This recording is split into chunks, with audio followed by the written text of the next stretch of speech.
Good morning everyone and welcome to the class. We are doing the chapter Security in the Contemporary World, and under this chapter we have done the both the concept of security, the traditional concept and the non-traditional concept of security. And in the previous class we have started India's security strategy, the strategy adopted by India to ensure its security. What are the strategy which is adopted by India? And in this we have seen that the first component of this strategy was strengthening its military capabilities. And in order to strengthen its military capability, India developed its nuclear capability. Presently India is a nuclear weapon country, though it is unofficial. Still we are having this weapon, and we are powerful. So it is very much important for the security of any country that it must increase, it must strengthen its military capability. Then the second component, we have discussed up to the second component of the security strategy of our country. And in this second component we have seen that it is to strengthen the international norms and international institutions. Our country always supported international organizations and international law and international norms. Not only this, as we have seen how Nehru played a very prominent role in bringing Afro-Asian unity. And Nehru was also against decolonization, and he always supported disarmament. But the disarmament which is based on inequality was not supported by Nehru and the country. As we will discuss this foreign policy of India in the next book, and then you will understand that how the role of Nehru was so prominent in determining the foreign policy of India, because he was not only the Prime Minister of the country, but he was also the Foreign Minister of the country. So our foreign policy was shaped according to the vision of Nehru. And Nehru was of such opinion that the international organizations should be respected, whatever their decisions, that should be respected by the countries. And he also believed that any conflict between the countries should be solved by the international organization UN only. So these were his initiatives, his views, which are still we are carrying with us. Still India's it is one of the most important component of India's security strategy, that we give respect to international laws and international norms and international institutions. And in this regard we have also seen that India wanted to India played, we can say, the most important role in this starting of non-aligned movement. And of course Pandit Nehru was there, who played this role from the side of India. And this non-aligned movement was actually, it was an effort from the third world countries to stop the alliance system of the world, and to ensure their independence and to ensure their independent foreign policy. They did not want to become the puppet in the hands of the superpowers, and that is the reason this NAM was created. And India played vital role in the creation of NAM. And we have also seen that India also supported new international economic order, which means that the economic order which is existing at present in the world is not based on the equality. It is the rules of the economic order are such that it is in the interest of the developed countries and they are against the interest of the developing countries. So it is the demand of the developing countries that that it should be based on the principle of equality, and India is one of the most vocal country for this demand. So we have this is the second component. Moreover, one more point is there that India always supported any peacekeeping effort of the UN. If there is need to send its army for this UN peacekeeping force, India always supported the decision of the Security Council. India always sent its army as peacekeeping force for the UN. So in this way, this is also one of the most important component of security. Okay, and now we come to the third point. So first two points are strengthening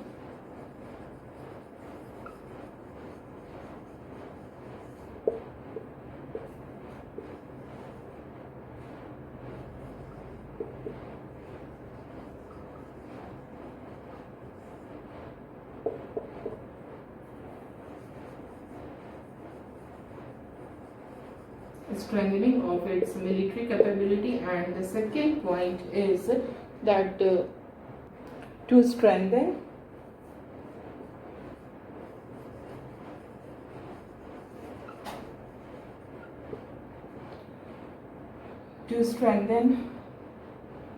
international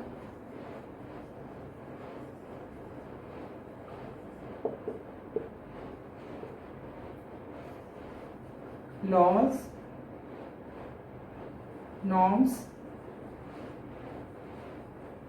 and institutions.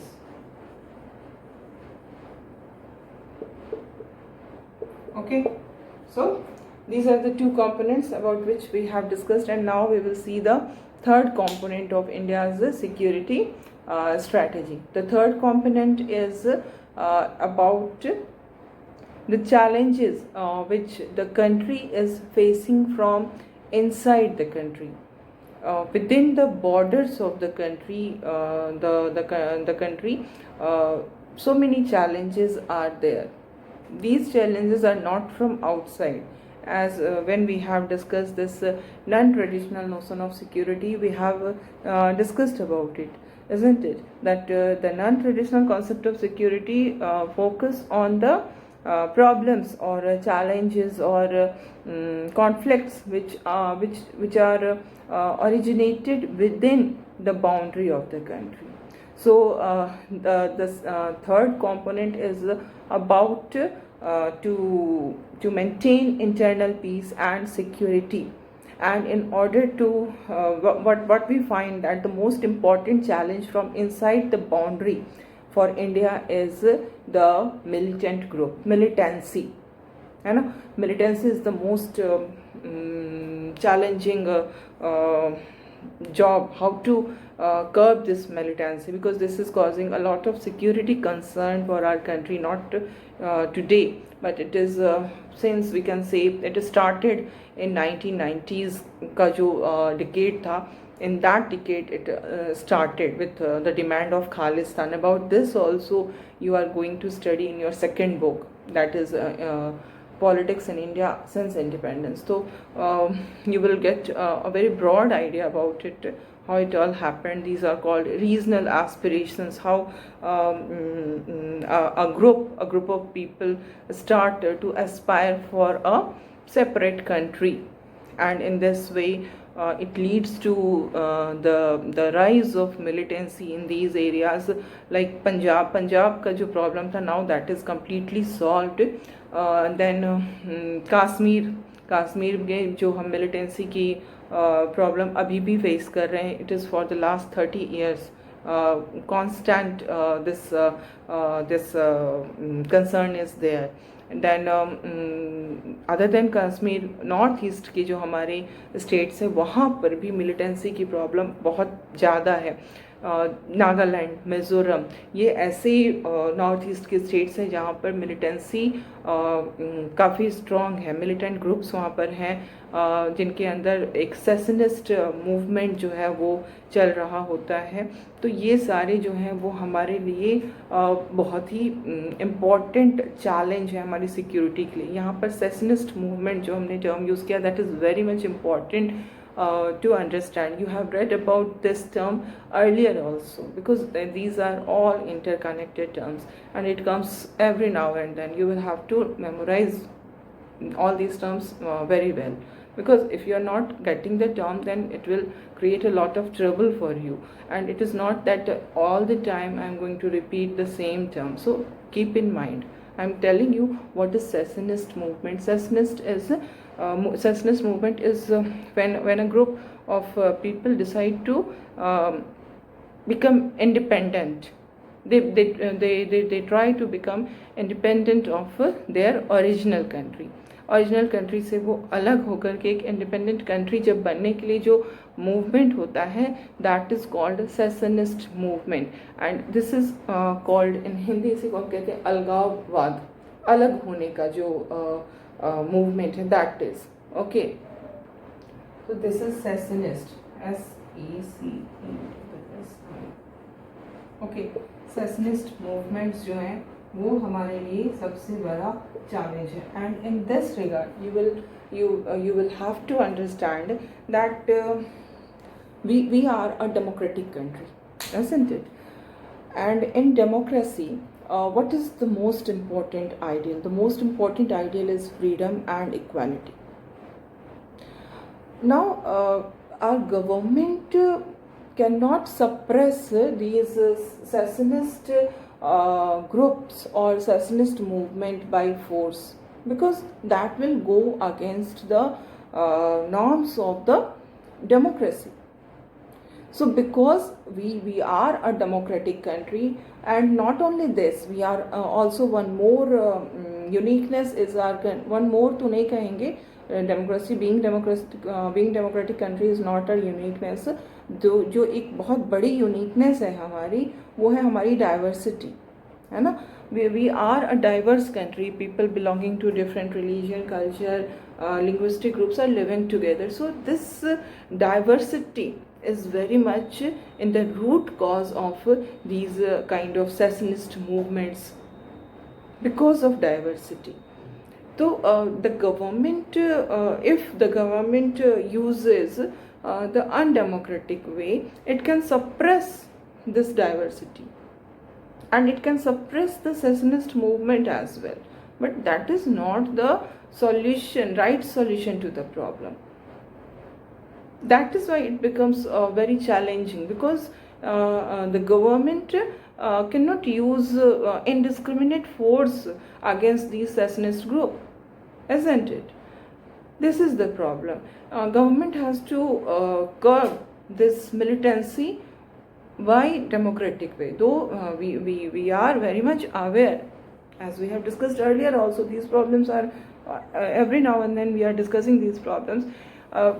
It's not like that ki we are completely using the democratic measures. Yes, we have given, our government has given special powers to armed forces, AFSPA, जो कि बहुत ही controversial हुआ. Armed forces special power act बहुत ज़्यादा controversial हुआ, because इस act से क्या हुआ कि जो आर्म्ड पर्सनल्स थे, they were given special powers in order to maintain law and order in particular region. And many times there are allegations of misusing of these special powers by the army personnel. And it's not that these allegations are false. होता है, misuse होता है, इससे हम कभी भी इनकार नहीं कर सकते हैं. So these are the problems, these are the challenges. Why it becomes so challenging? Why the country is not able to curb this militancy for the last 30 years? Because it has to devise a way, devise a democratic way to deal with this problem. Okay, so this is the third component ki how to curb militancy in a democratic manner without disturbing the democratic element of the country. The militancy has to be curbed. This is the element of our security strategy कि अपने country को secure करने के लिए हमारे लिए ज़रूरी है कि हम उसको कर्ब करें, उसको कंट्रोल करें, चेक करें, but in a democratic manner. So at third component of our security is, so it is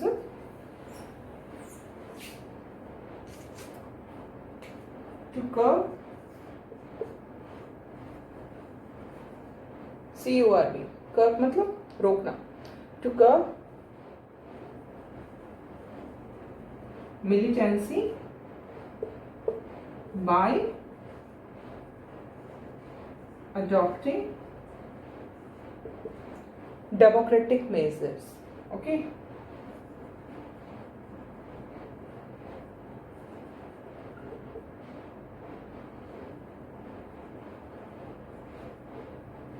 This is the another component of our security, and now we see the last component, the fourth component, which is the last component of our security. And in this we see that our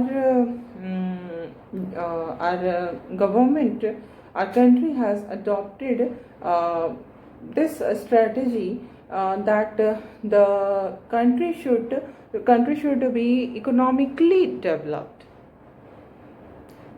This is very important. In order to secure a country, we see that it is really important to increase your strengthen your military capacity, but to increase your economic capacity, to become economically developed, that is also very much important element of being secure. You can be secure only by not only by having a strong military. You need to have a strong economy as well, then only you can be secured. So this is also one of the most important element, or we can say one of the most important component of the security strategy of our country.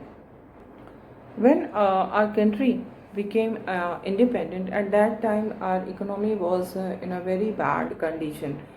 Industries, agriculture, nothing was in a proper condition.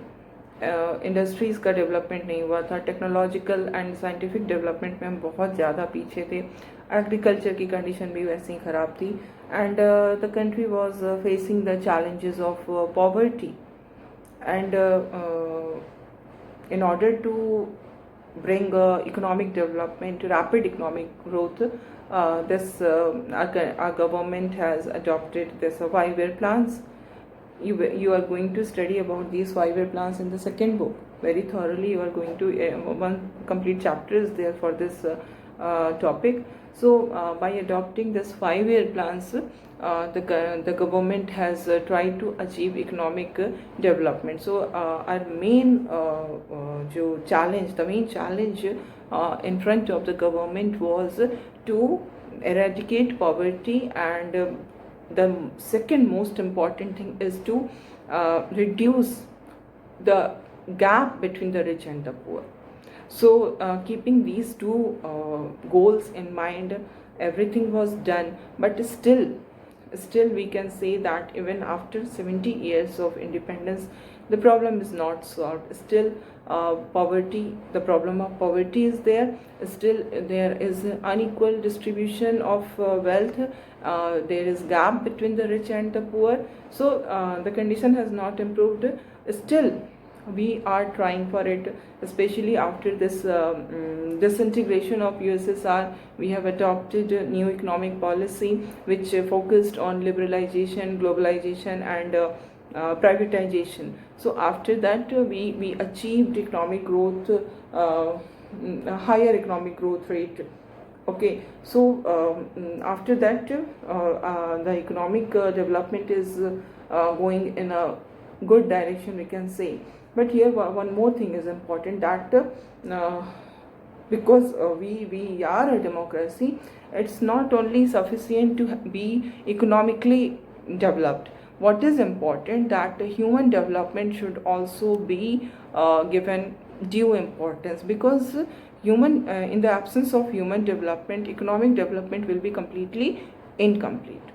So in order to make this economic development really fruitful and meaningful, what is important, that human development should be given proper attention and importance. So government is making effort in this direction, but we can say that it's not sufficient, because the condition of our we have seen in south Asia वाला जो chapter था हमारा, उसमें हमने देखा था कि जो UNDP है, it publishes a report, human development report, and in this human development report it presents an index, है ना. ये इंडेक्स प्रेजेंट करती है HDI, जिसको हम कहते हैं ह्यूमन डेवलपमेंट इंडेक्स, जिसमें हर कंट्री को रैंकिंग दी जाती है, फर्स्ट, सेकंड, थर्ड, फोर्थ, और इसमें इंडिया की जो रैंक है वो बहुत बुरी है. तो we have seen that the human development report of 2018 rank of India is 130, which is very bad. So we can say that yes, we are trying, the country, the government is trying to achieve economic development with human development with social justice, but though we are not successful in achieving all the aims, still we are doing well, and we can hope that in future we will be able to solve these problems. So here we are concerned only with the components of security. हमारे security के component में क्या क्या आता है. तो आज के डेट में अगर हम इंडिया की इकोनॉमिक के हिसाब से देखो, तो India is a big economic power. तो ये हमारे सिक्योरिटी के लिए बहुत इम्पॉर्टेंट है. Okay, so the fourth component is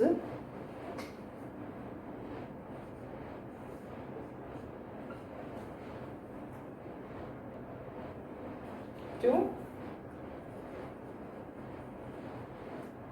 develop the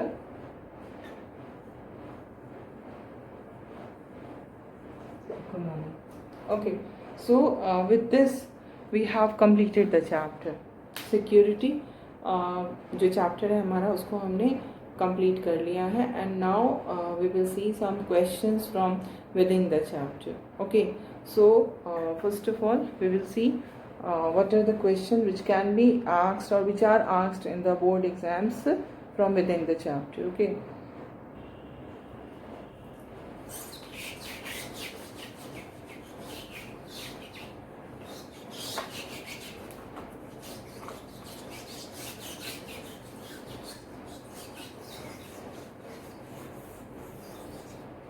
so the first and most common question which have been asked many times in the board exams, describe the traditional notion of security.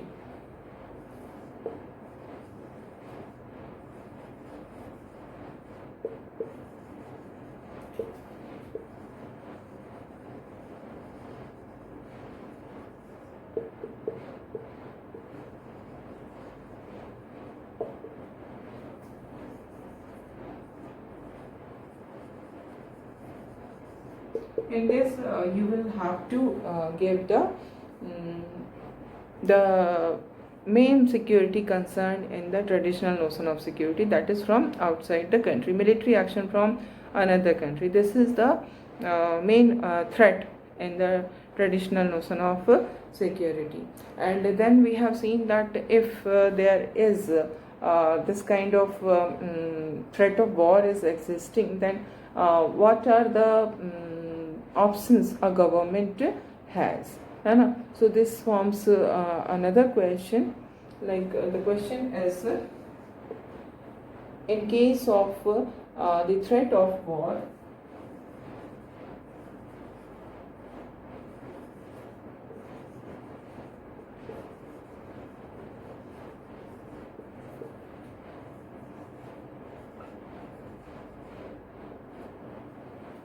what are the options or what are the choices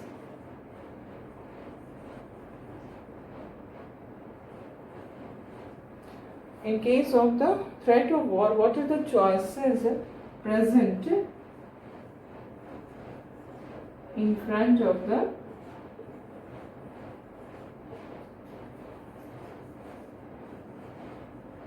government of a country?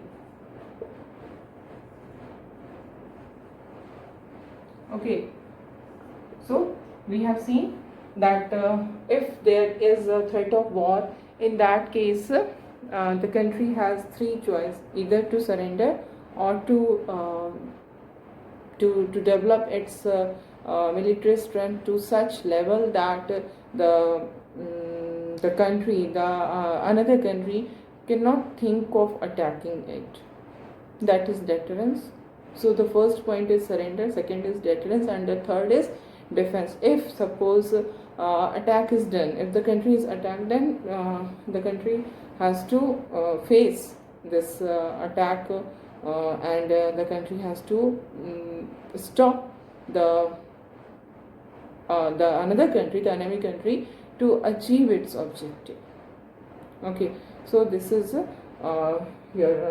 this will be your answer. ये तीनों choices जो हैं, surrender, deterrence and defense, these three choices are there in front of the government. Okay, and now we will see next question.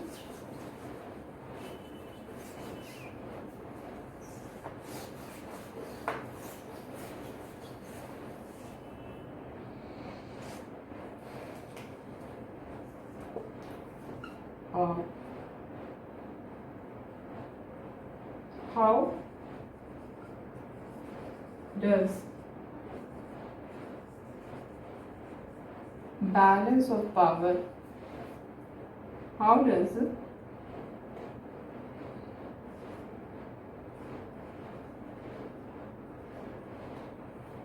balance of power help a country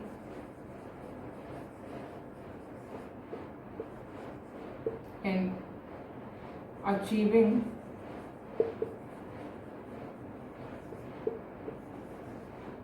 its security? Okay, how does balance of power help a country in achieving its security? So in this you will have to tell how balance of power is useful, because there is difference in the power of different countries, especially the neighboring countries. If there is a difference in the power of the neighboring countries, then this balance of power plays a very important role in securing the security of the country. In order to ensure the security of the country, this balance of power is adopted as a strategy by the country.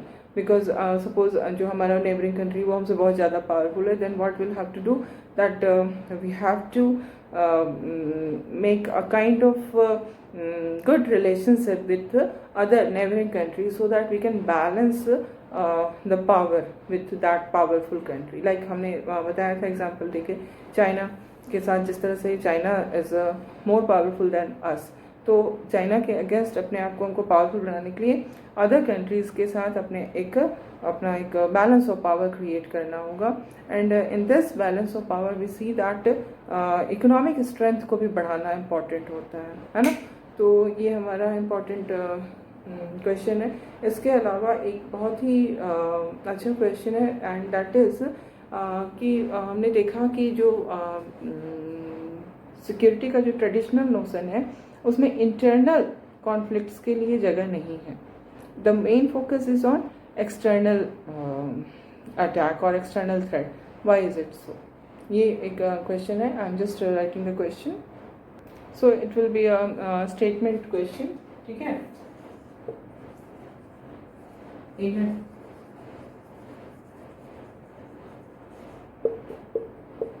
In a traditional view of security,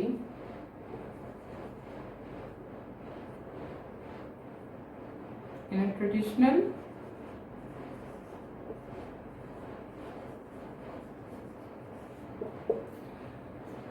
view of security, most threats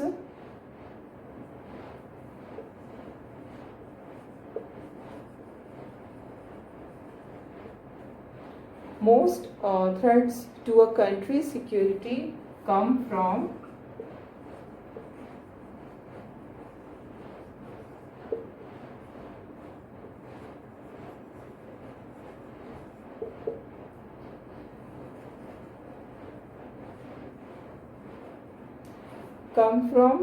outside its borders.